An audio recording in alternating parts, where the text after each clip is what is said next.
Q&A questions about runes with Ragnhild Ljosland for the Orkney Archaeology Society, 17th of June.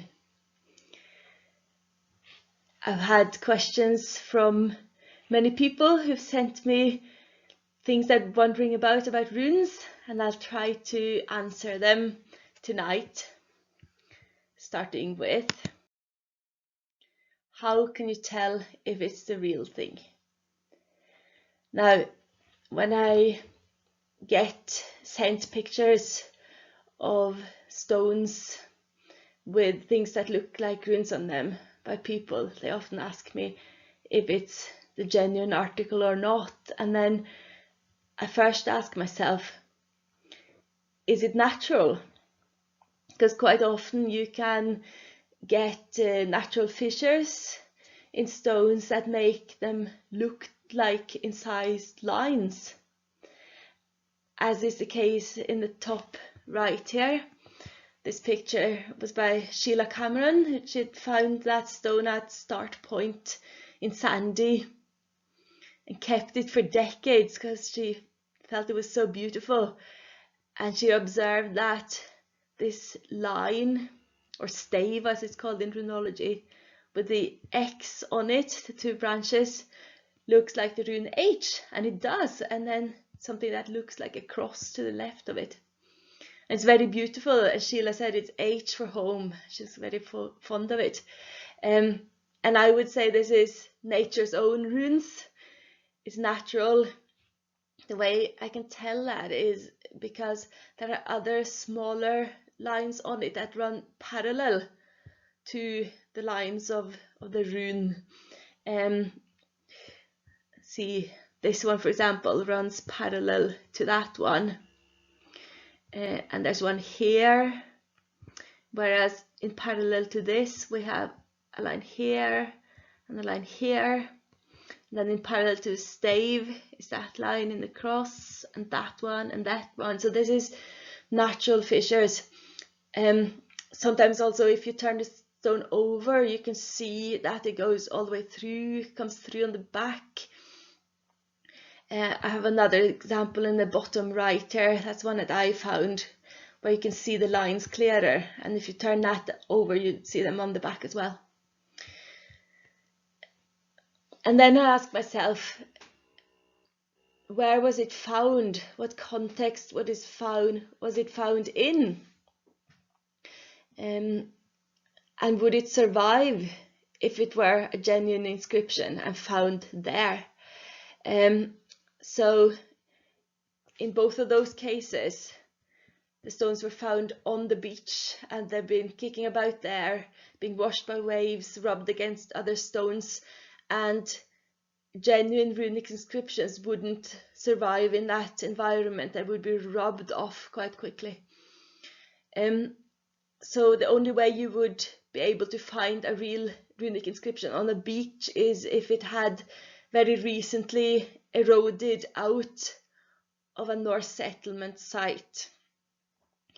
So if you look at the banks nearby, have a look and see if you can see any midden there.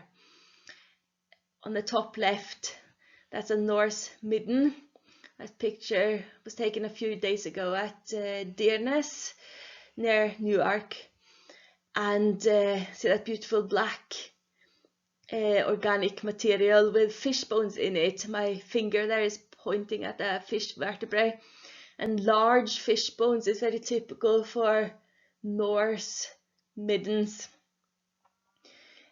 Also, you can check if it's a known Norse site, for example at the Boo in Orfer, or at Bersey, or at Newark, or Tukoi, all these known Norse sites. If you're near there and it seems like your object or stone has eroded out of it, it could be the real article.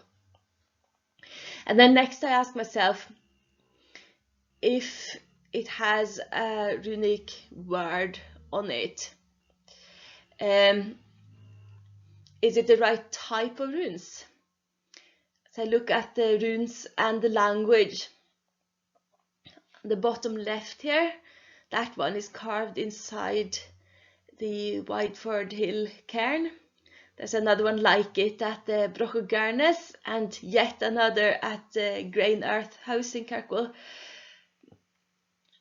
That is a rune, and it's carved by somebody, but I can tell it's modern because it's of an Anglo-Saxon type that wasn't used in Orkney by the Norse. So the Vikings were not the only people to use runes. Runes were also used in the Iron Age, several hundred years before the Vikings, and we call them the older Futhark. And they were used by the English. And we call them the Anglo-Saxon runes.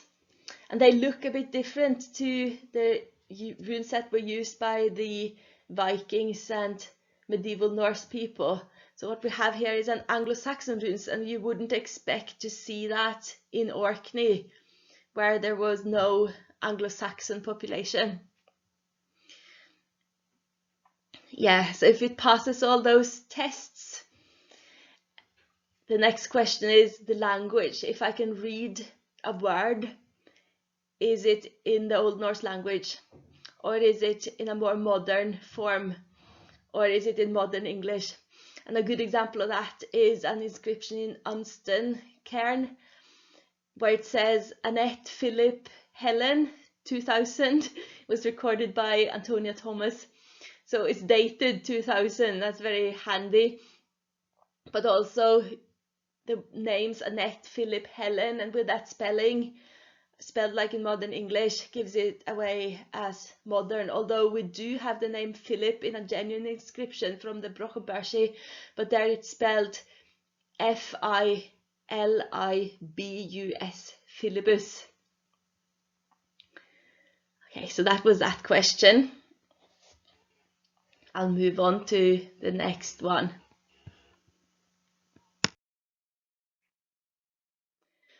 Would runes have been used for prediction or advice? And that was asked by the user Human Atheist on Twitter. That's how they are used nowadays, and there's lots online about runic divination, but that's not how the Norse people used it.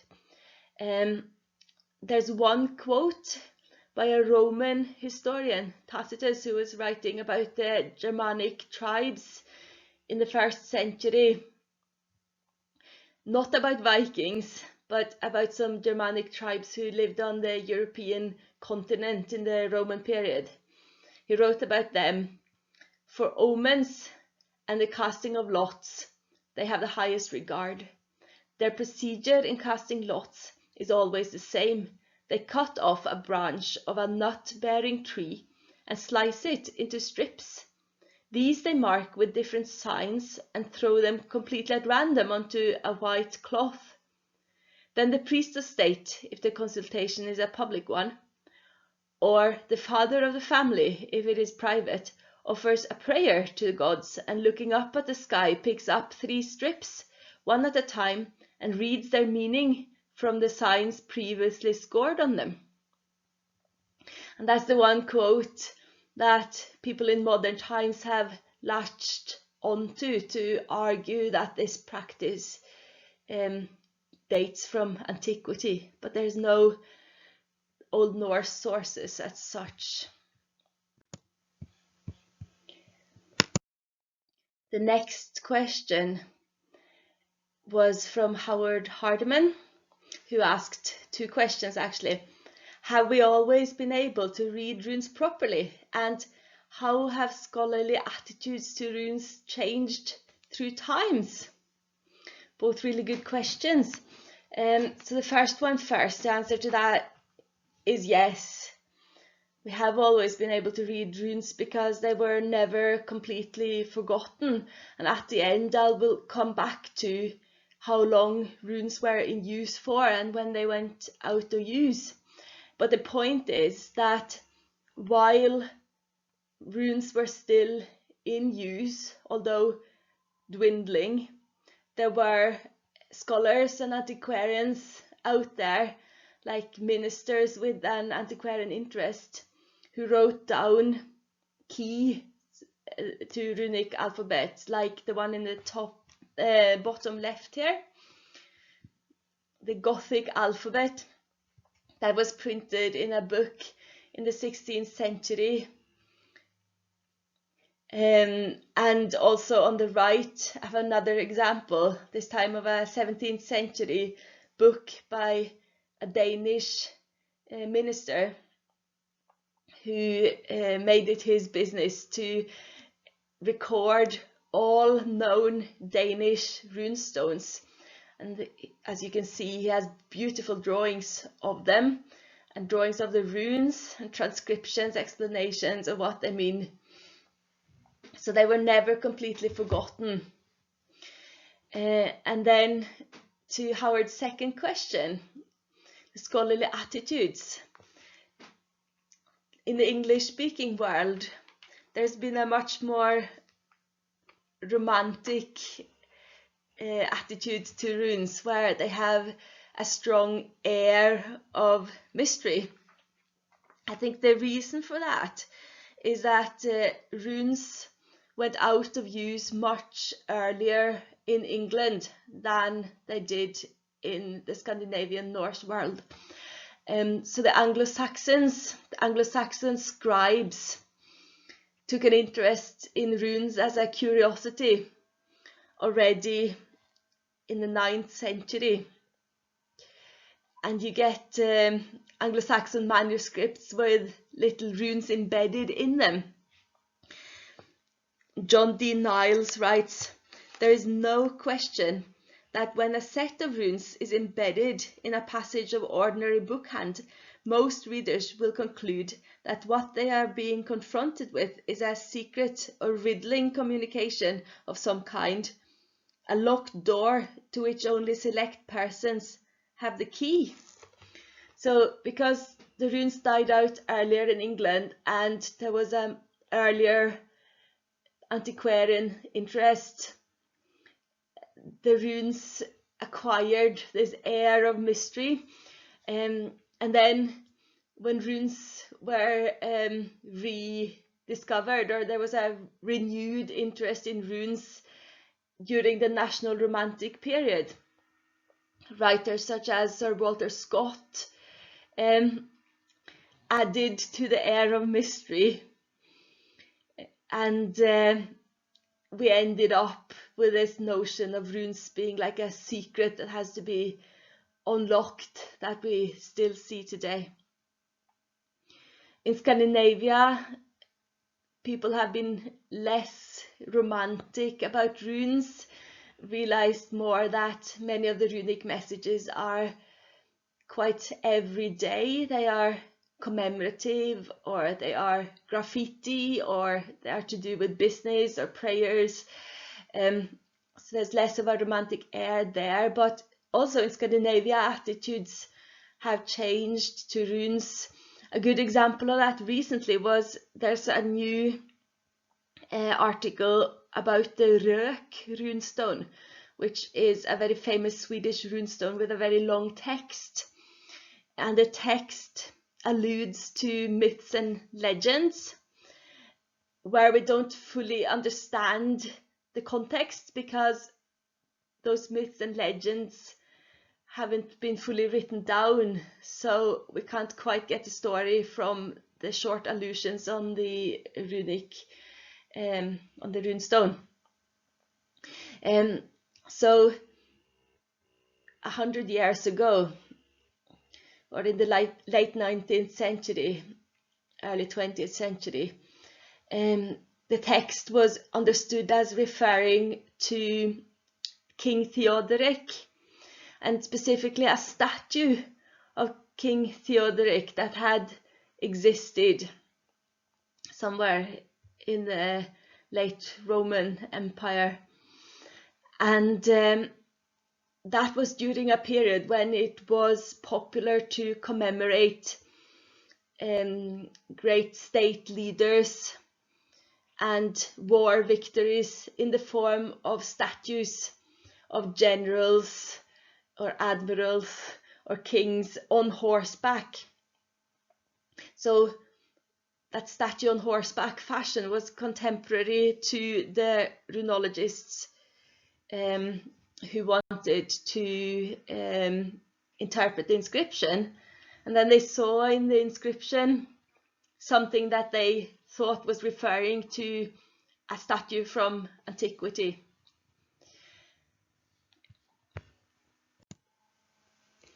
Whereas the newer interpretation, the one that came out this year by a group of Swedish researchers, read the inscription as referring to myths that are all to do with the sun and the moon, and the possibility of the sun being swallowed at the end times, the Ragnarok, when the world will end and the sun will be swallowed by a great wolf. And I thought this reflected anxiety about climate change, and specifically an event in 536 AD after a volcanic eruption, when climate was temporarily affected, so that you had several years in a row with no proper summer and crops failed and there was consequent famine.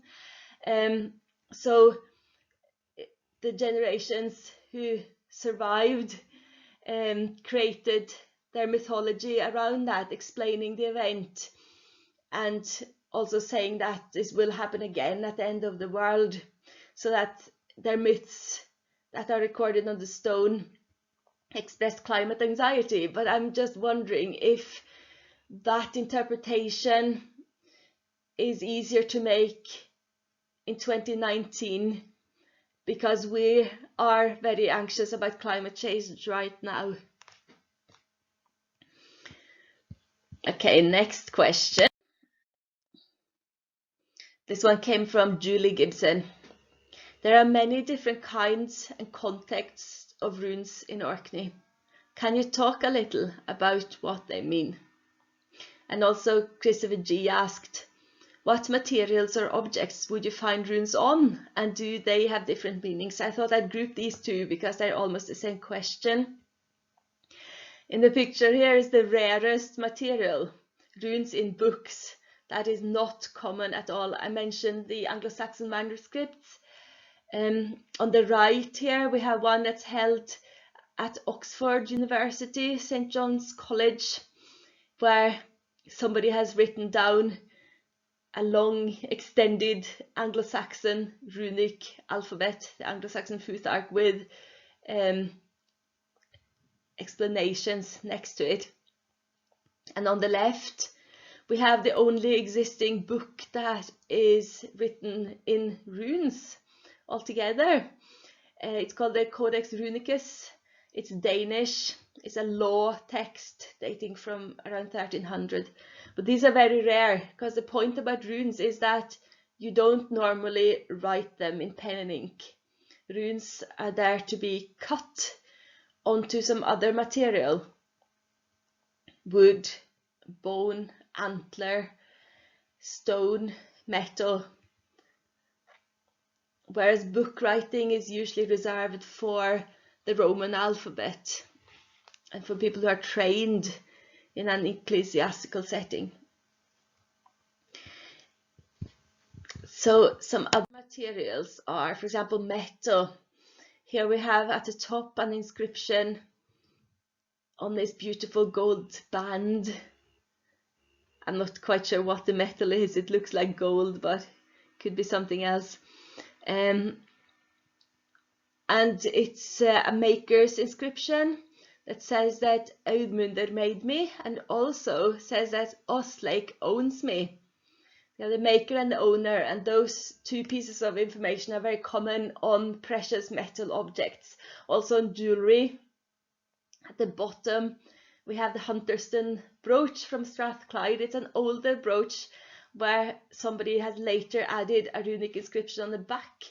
In the National Museum in Edinburgh, it's displayed in such a way that you can see both the front and the back. And that's great, because it's the back I want to see. The runic inscription runs up here.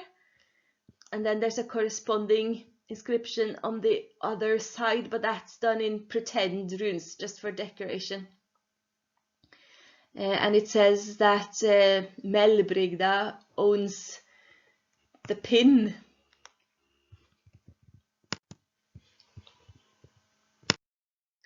We also have a different type of metal object, these magic spells. Now the two on the left here are both from Orkney and both from Dearness, in fact. The one on the top is from the Brochodenes. The one on the bottom was a metal detector found by Alan Price from Quais near New York. And the other two pictures show similar objects that have been found in Norway. So the long metal strip from the Brochodenes is an object type, and there's been several similar metal strips like this found in Scandinavia too. Has a hole in it, so it'll probably have a piece of string or leather thong or something through there, so it could be suspended and worn as a charm. The text is not yet fully interpreted, but Sofia Perisweto Morath made a really good attempt. The runes are disguised with lots of extra branches, so it's not so easy to read.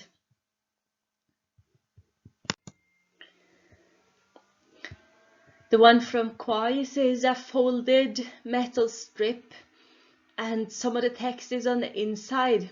If you look on the top right here, it's a similar one from Trondheim in Norway, from the Clemens Church, where you can see that the text runs all the way along, and then it's been deliberately folded up or rolled up in the case of the one in the middle here, and then squashed, and that's what happened in the one from Quais as well. So it's been folded and then squashed together.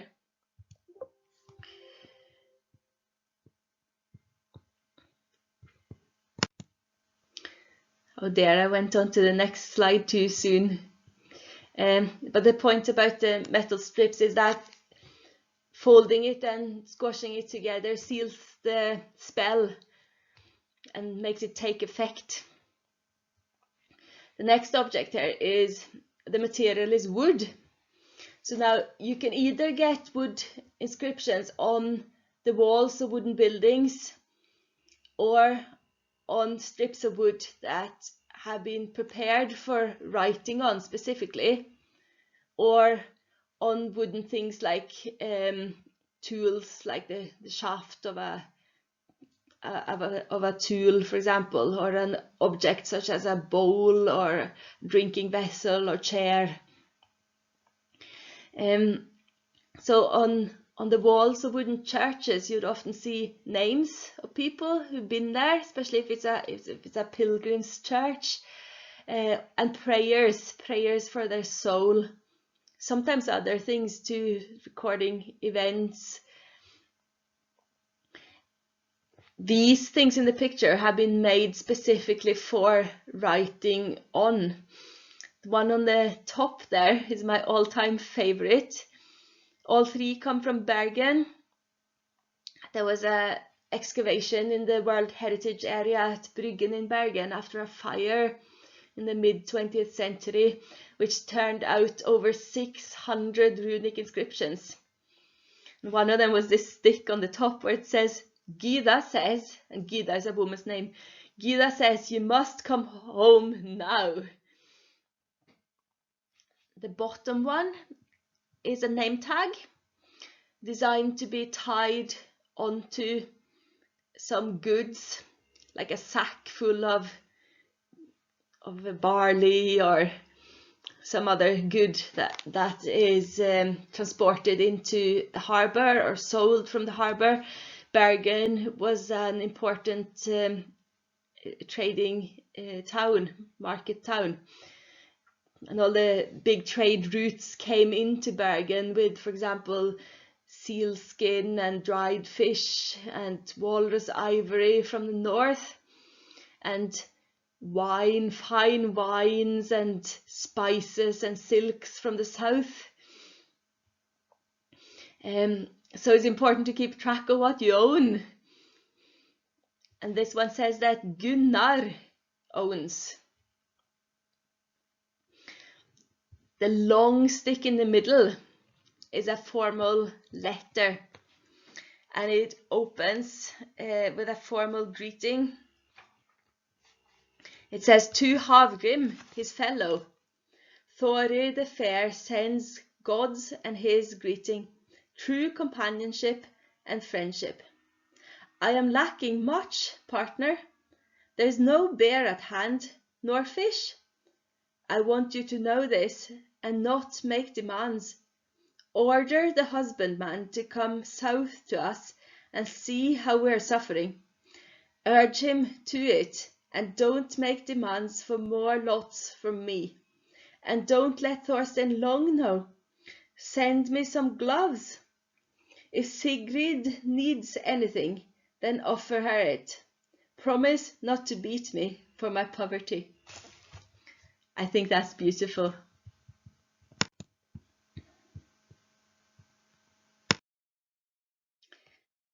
Next up is leather. At the top is a sword scabbard that has the name Olaf on it and another name. It's from Lund, which is now in Sweden but used to be in Denmark from the early 12th century. And at the bottom, a pair of shoes, again from Bryggen in Bergen, the World Heritage Site. Now, these shoes in the picture are reconstructed by Espen Kuchera. What was found was a fragment of one shoe, but it was enough to see how it was made and to see the embroidery in beautiful red and yellow silk thread. And the text, it turned out, was in Latin. It was a quote from a famous Roman poem. It's Omnia vincit amor et nos sedamus amori. It says, love conquers all, let us all yield to love. So we had half of it on one shoe, love conquers all, and then the other one would probably have said, let us all yield to love. So it shows fantastic literacy, and I think these shoes would have been so precious to somebody.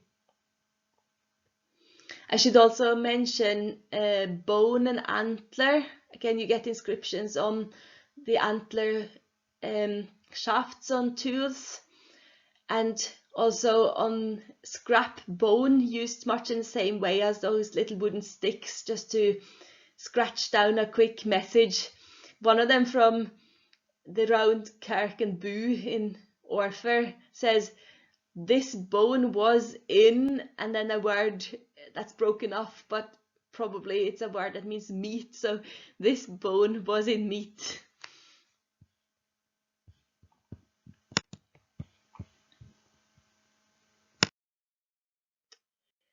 And then stone. So again, when things are written on stone, it could either be on a building, the walls of a building, or it could be a memorial. And the best place to find runic inscriptions in Orkney would be on stones that have been reused from older buildings. So if you look at farm buildings or stone dikes around fields, these often incorporate stones from older buildings, and on them you might find runic inscriptions, especially if you find a tumbled down bit of dike where you might discover surfaces of the stone that have been facing inwards and therefore protected from the weather. That happened in Sandy. They found a runic inscription. It was on display in the Kettletuft Hotel for many years, but now it's in the Sandy Heritage Centre.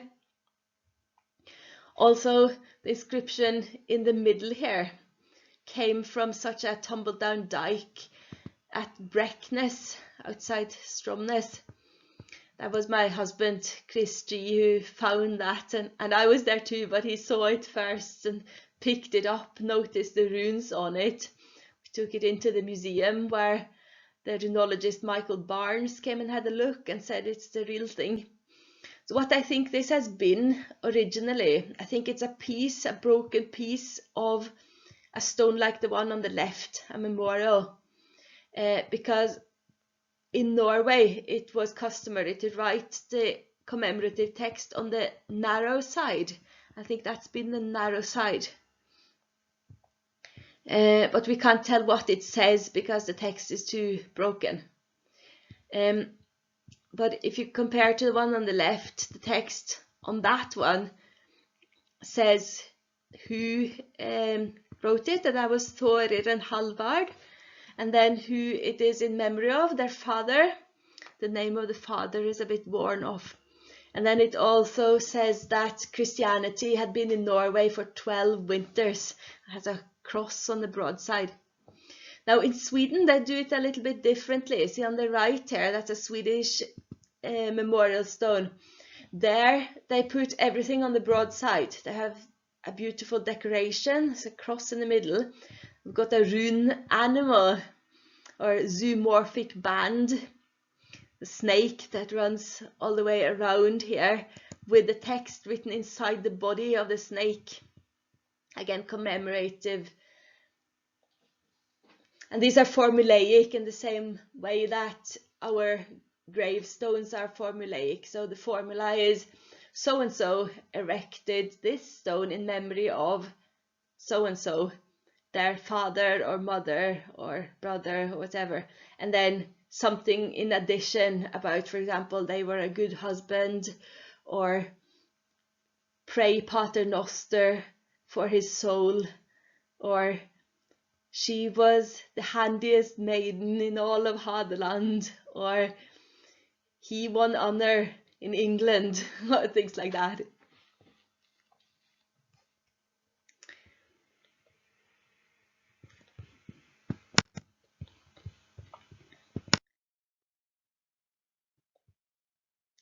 The next question was from Meg Sermon, who asked, thinking specifically of stone, what tools were used to cut or create runes?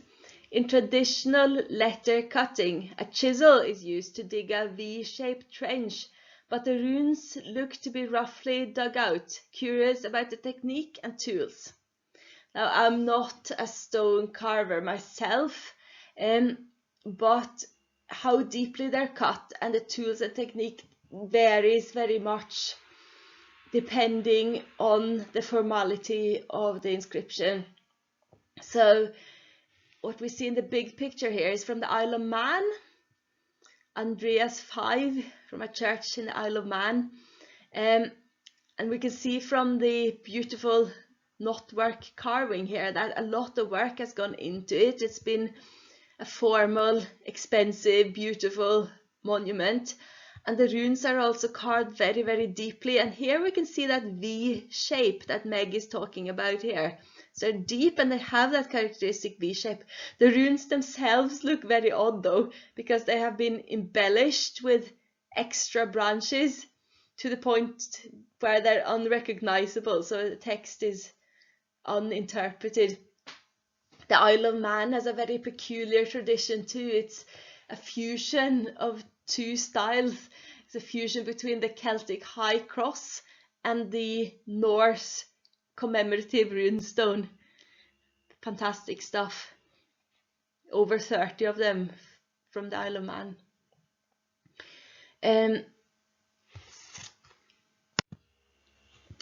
Up on the right hand side inset here is the opposite. It's a little stone fragment from Shetland, and the runes are so thinly carved that you can hardly see them.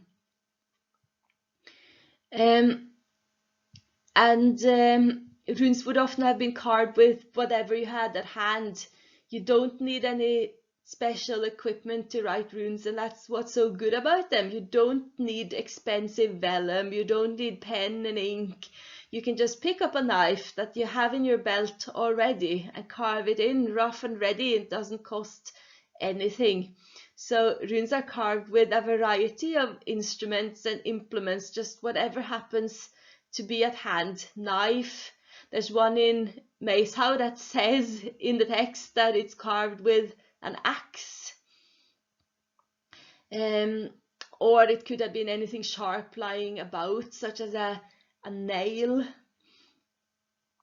And I'm not enough of an expert to tell which, just from the mark it has left on the stone, but some sort of sharp, narrow implement anyway. I would say a knife was probably the most common thing to use because everybody had them.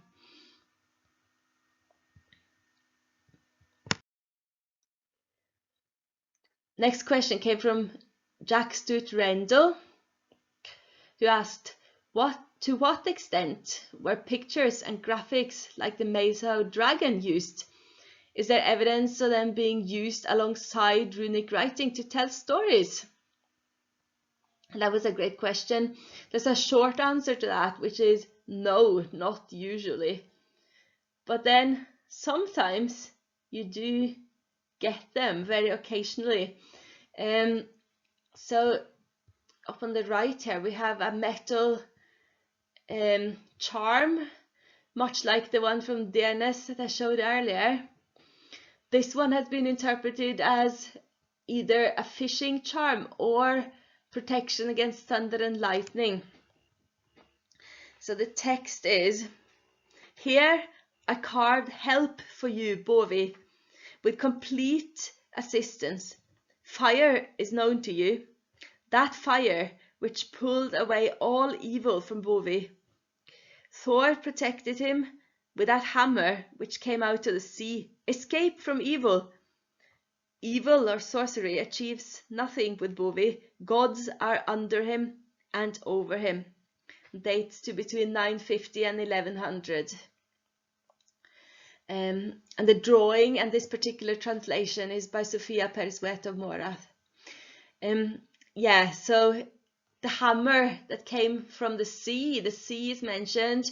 Also the hammer that Thor uses to make thunder and lightning. So we don't really know whether it is intended as a charm to protect against thunder and lightning, or if it has to do with the sea and fishing. There's also a story about Thor going fishing and fishing the world serpent. And at the bottom here, you can see it in Sophia's drawing. It's a picture of a little fish. So there we have it, it's illustrated. Also at the bottom here, we have a commemorative text that's very richly illustrated. It says, Sigrid made this bridge, Alrek's mother, Orm's daughter, for Holmgeir's soul, Sigurd's father, her husband. So it's a pretty standard commemorative text, but the drawing is very exciting. It shows the legend of Sigurd, the dragon slayer. Sigurd is down here, thrusting his sword through the dragon's soft underbelly. And in the middle we have other scenes from the story. On the left is a headless smith, whose name is Regin, and he has his smithing tools around him. Also we have Sigurd's horse, Grani, here, with a treasure chest on his back, the treasure that Sigurd took from the dragon, containing a cursed ring. And then we have a tree with two birds in the treetops. Sigurd got the ability to understand bird language from licking his finger that had the dragon's heart blood on it, and he heard the bird saying that Regin was planning to kill him, so Sigurd killed Regin first. That's what we're seeing here. So the story or the drawings are not directly linked to the commemorative text, but I did notice that the son mentioned is called Sigurd. So that might have been an inspiration. Moving on to the question. Again from Jack Stuart Rendell. Can we ascertain if different ages of people wrote runes? evidence of women writing in runes. I'm afraid I'm only familiar with some of the Maeshowe graffiti, which seems to be male dominated. Yeah, you're right there, Jack. We need to look at diversity, and it does seem very male dominated. And that is true, it is male dominated. That could have several reasons though. One is that the science of runology was developed at a time when university professors were men. So we have a lot of old men looking at and interpreting runic inscriptions who are not necessarily looking for women and children. So therefore, when something is unsigned, you just have the text, but you don't know who wrote it, they tend to assume that it's a man. Another reason is that a lot of the runic texts are memorial stones, and it seems to have been more important to the Norse to name men on those and the family relationships between men. And Birgit Sawyer has explained that in a very elegant way. She says that these runestones are not purely commemorative in function, they also are to do with inheritance. So they are to do with passing on of property, farms and the like, and therefore it's more important to mention men because they are normally the heirs. I have shown here two commemorative runestones that have been made by women though. So the one from the Isle of Man here, Kirk Onken, says that Thurid made this stone or erected this stone. And the one in the top middle, that is a favorite. Sadly, it was lost. It has been lost since the 17th century. But we have this drawing of it, so we can still read it. And it says, Ingerun, Harder's daughter, had the runes carved in memory of herself. She wants to travel to the east and abroad to Jerusalem. Footer carved the runes. So unfortunately, Ingerun hasn't carved it herself, but at least she has erected a memorial to herself where she sets out her intention to go on an adventure.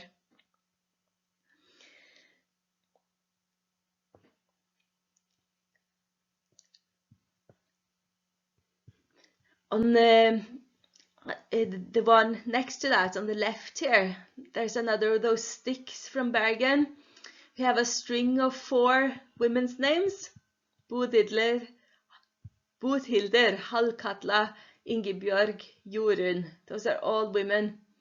So if one of those old professors had interpreted this, he might have thought that a man had written the name of 4 women that he liked, maybe. Whereas we can think that maybe this was written by one of the women themselves or by all of them. Also from Bergen, on the bottom right here, is Thora owns me, on one of that name tags again. So Thora must have owned some goods in a warehouse in Bergen. And the same text we find again on a spindle whorl from Iceland. Thora is a fairly common name, so it's not the same person, but again it says Thora owns me on the spindle whorl. And Thora might have written that herself in both cases. And now from Maeshowe, we have one where a woman definitely says without doubt that she wrote, Liv, the Earl's housekeeper, carved, Liv mat selja jarls reist. And this is the end of a longer inscription. So she doesn't just say that, she says that Jerusalem travelers broke into Maeshowe, Liv the Earl's housekeeper carved. That's definitely by a woman. I also wanted to mention another inscription from Bergen that I've not got a picture of here. It was on a writing tablet. So it's a flat piece of wood with a space for wax to be melted into, and then you would use a sharp thing like a stylus to write in the wax, and then it can be wiped clean again. A new wax can be added, or it can be melted and re-added, so you can use it again and again. But somebody had cleverly written a hidden message in the wood itself under the wax, and then covered it with wax and written something innocent and inconspicuous over the top, and then sent it. So an intended recipient got it, they could take off the wax and read the hidden message, which read, and I think this is between women: I would ask you this, that you leave your party, cut a letter in runes to Olafur, Hettusvein's sister. She is in the convent in Bergen. Ask her and your kin for advice when you want to come to terms. Surely you are less stubborn than the Earl. Isn't that great? It's more difficult to say anything about the age of the carver, but we can say something about skill. Some carvers are more skilled than others. Here's an example of a piece that looks like somebody has been practicing, so that could probably be a learner and perhaps a child.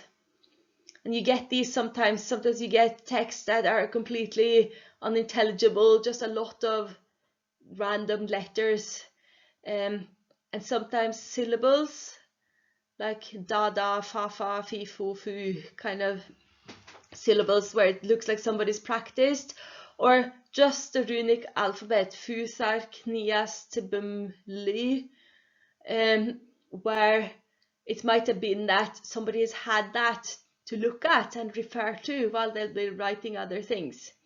Nice to have the alphabet in front of you if you're a learner.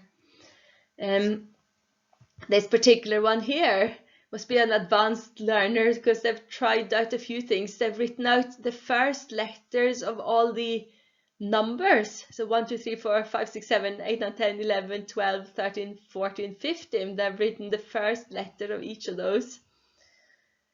They've also tried bind runes, which are ligatures.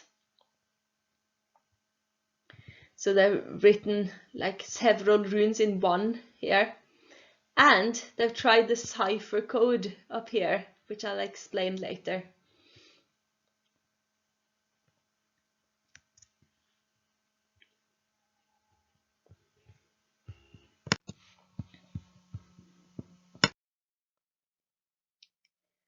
Why are there so many twig runes in Orkney?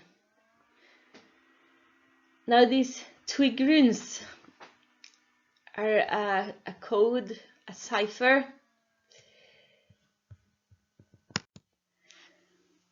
What you do in this cipher is that you divide the letters of the runic alphabet, the futhark, into 3 groups, and then you count the number within that group and which group it is in. So for example, letter 4 in group 3.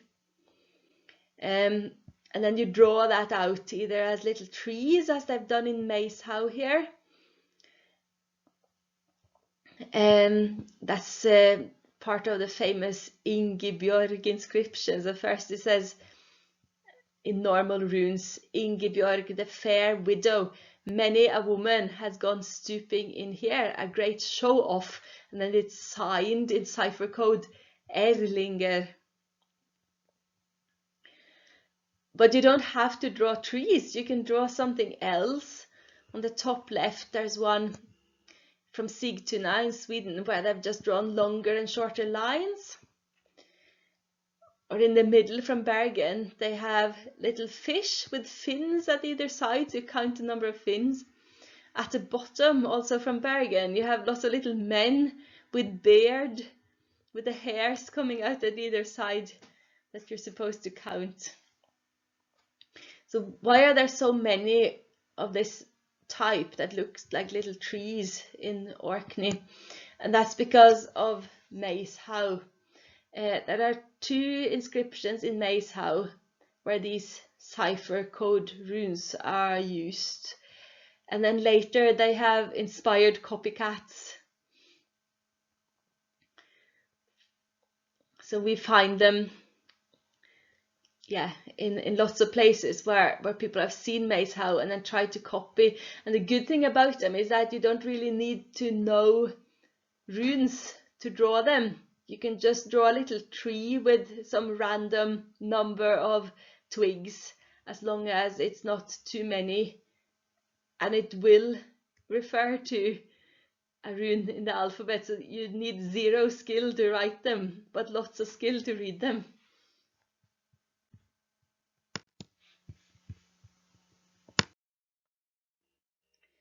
Last question, when did they stop using runes in Orkney?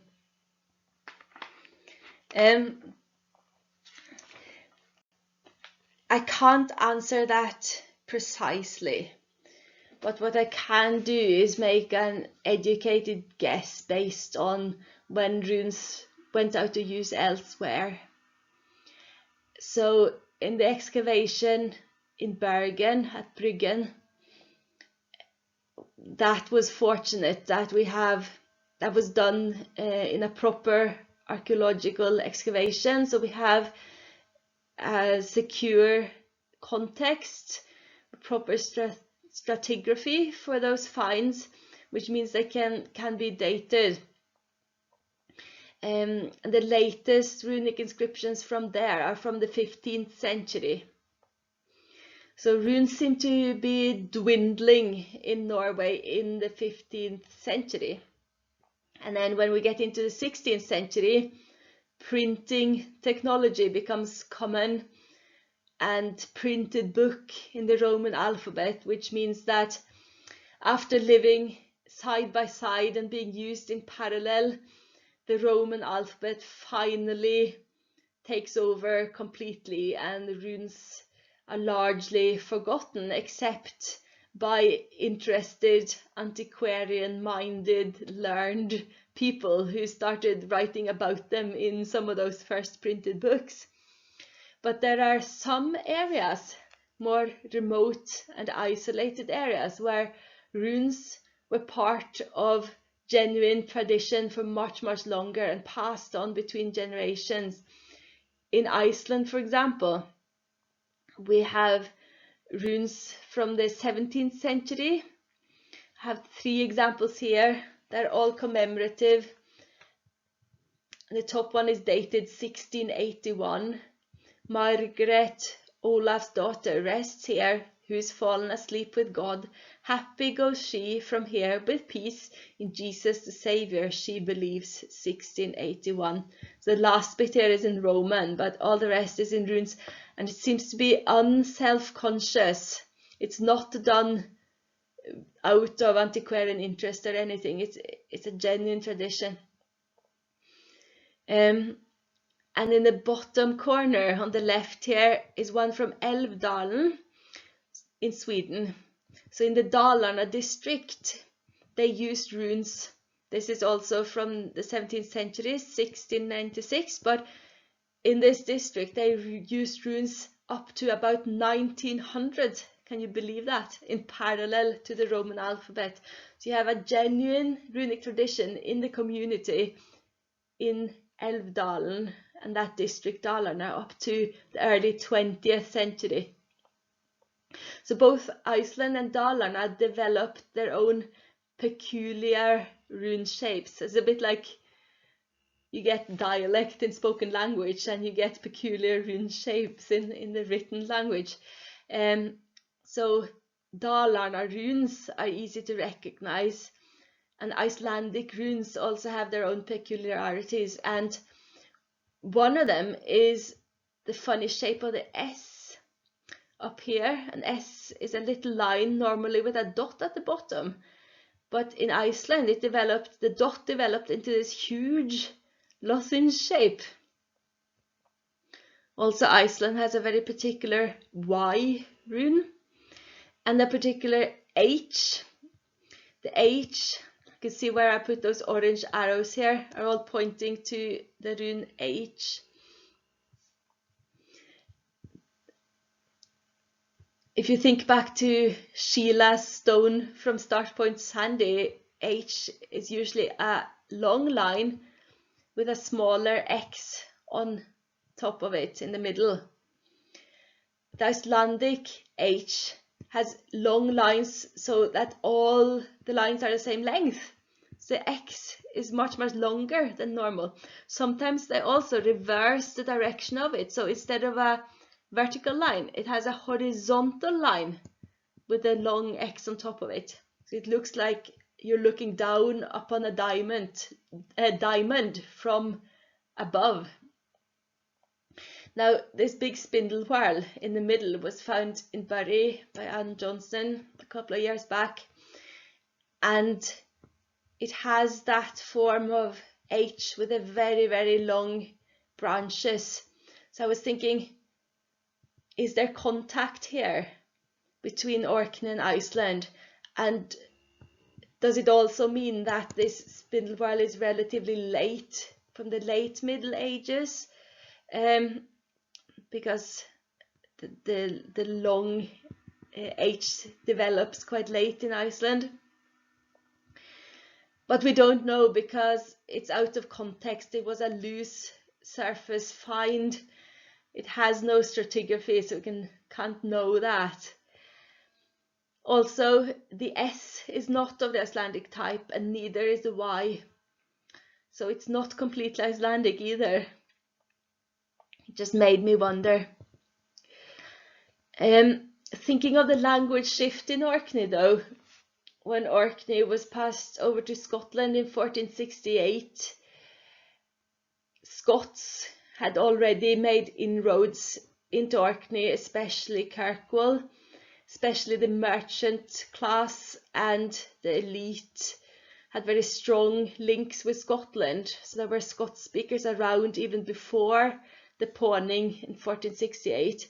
And then with 1468, with being passed over from Norwegian rule to Scottish rule, that also fueled the language shift. Even though there were people speaking Norn, the Orkney Norse language, up until the 18th century. But I think the runic tradition in Orkney would have dwindled and died in the 15th century, along with the runic tradition in the main parts of Norway and the nearest parts of Norway, such as Bergen. And also that the language shift helps that development, the ongoing language shifts. I wouldn't really expect to find runic inscriptions from Orkney that are any later than the 15th century. And that was all the questions. Thanks for listening.